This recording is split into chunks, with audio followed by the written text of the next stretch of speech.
the Tunguska River, Russia. At 7:14 in the morning on June the 30th, 1908, a mysterious, unexplained and deadly event occurred, during which there was an enormous explosion.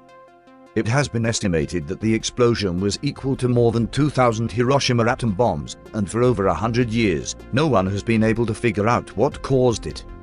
At around breakfast time, Mr. Semenov was sitting outside his house at Vanavara Trading Post, about 40 miles south of the edge of the explosion. He recalls the event, suddenly seeing directly to the north, over Onkol's Tunguska Road, the sky split in two. Fire appeared high and wide over the forest. The split in the sky grew larger, and the entire northern side was covered with fire. At that moment, I became so hot that I couldn't bear it, as if my shirt was on fire.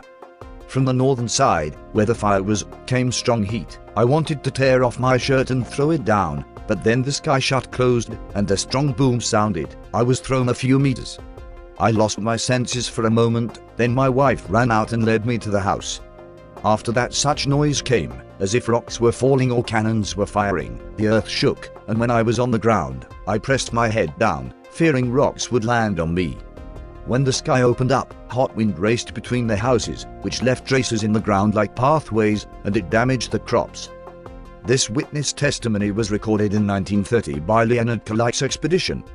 Although for many years scientists thought it was probably a meteor, the lack of evidence has led to numerous speculations ranging from UFOs to black holes.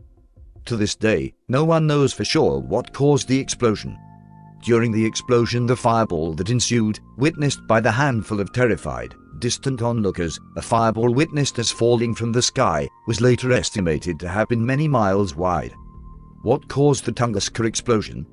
And most importantly, what is buried at the epicenter of the event, or what was left on the earth? Whatever it is, for the past 100 years the only vegetation capable of surviving the location's environment is grass. The sheer force of the event destroyed trees far and wide. Near ground zero damages were similar to those registered during atmospheric nuclear tests in the 1950s and 1960s. The trees directly below the explosion were stripped of their bark and snapped flat, while trees farther away were knocked over and uprooted. Interestingly, the explosion's pattern was in the shape of a butterfly. The Tunguska event is the largest impact event ever recorded on Earth.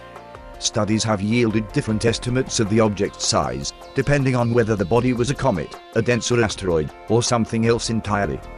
A team of researchers published analysis results of microsamples from a peat bog near the center of the affected area showing fragments that may be of meteoritic origin. Whether these fragments have been found to contain alien pollutants has not been disclosed, but the physical evidence at the site would suggest a hostile chemical was released during the event, which even after 100 years is still having a drastic effect on the landscape. It is estimated that the Tunguska explosion knocked down some 80 million trees over an area of 2,150 square kilometers, and that the shock wave from the blast would have measured 5.0 on the Richter magnitude scale. Whatever it was, this thing was big. Also, there is clearly something that still remains at the location, and it isn't friendly to life.